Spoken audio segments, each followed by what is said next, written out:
مثنوی کے کردار کے بارے میں اگر ہم جاننا چاہیں تو کردار بے نظیر جو ہے شہزادہ ہے، ماہ رخ جو ہے وہ پری ہے، بدر منیر یہ شہزادی ہے، نجم النساء یہ بھی شہزادی ہے، اور فیروز شاہ جنوں کے بادشاہ کا بیٹا، اور مسعود شاہ بدر منیر کا باپ۔ سحر البیاں مثنوی کا خلاصہ داستان شہزادے کے غائب ہونے کی اور غم سے ماں باپ اور سب کے حالت تباہ کرنے کی کا خلاصہ۔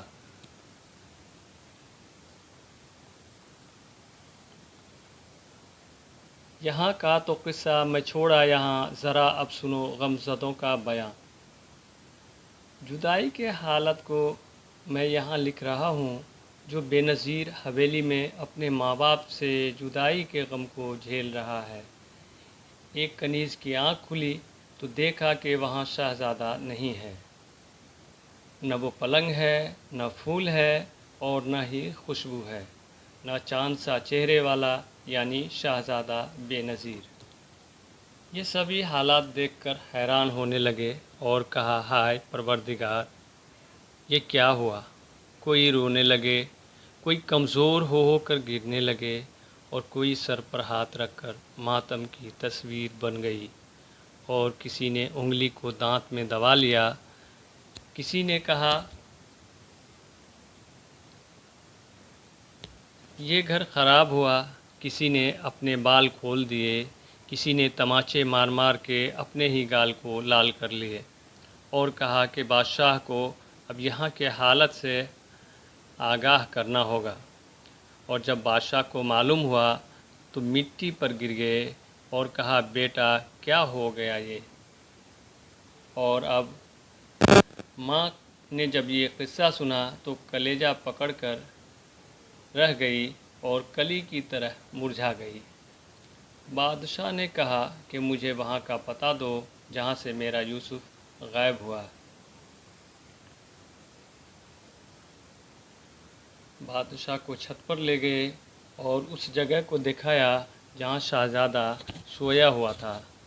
ہائے میرا بیٹا، تو یہاں سے چلا گیا، اور کہا میرا جوان بیٹے، میں بڑھاپے میں کدھر جاؤں؟ تو کیوں چلا گیا؟ تو بے نظیر مجھ پر رحم نہ کیا، تو نے مجھے بہت غم میں ڈبایا، یہاں تک کہ ہماری جان بھی ختم ہو رہی ہے۔ سبھی لوگ چھت پر چلے گئے اور نیچے سے سب لوگ اوپر چلے گئے۔ آدھی رات تک سب لوگ سوتے ہوئے کاٹے، لیکن جب شہزادہ غائب ہوا تو روتے ہوئے کاٹے۔ اب غور کرنے کی بات، حسن کی مثنوی تقریباً 200 سال پرانی ہے۔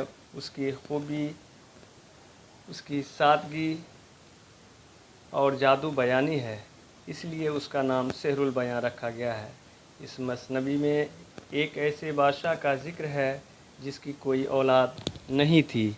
بہت منتوں مرادوں کے بعد اس کے یہاں ایک بیٹا پیدا ہوا جو بہت ہی خوبصورت تھا، اس لیے اس کا نام بے نظیر رکھا گیا۔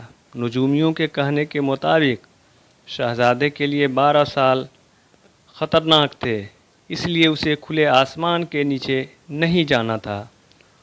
خدا کا کرنا ایسا ہوا کہ 12 سال پورے ہونے سے چند گھڑیاں پہلے شہزادہ اپنے ساتھیوں کے ساتھ چھت پر جا کر سو گیا، اور ایک پری جو معروف پری تھی اس کی خوبصورتی کی وجہ سے، شہزادے کی خوبصورتی کی وجہ سے اس پر عاشق ہو گئی اور اسے اڑا کر لے گئی۔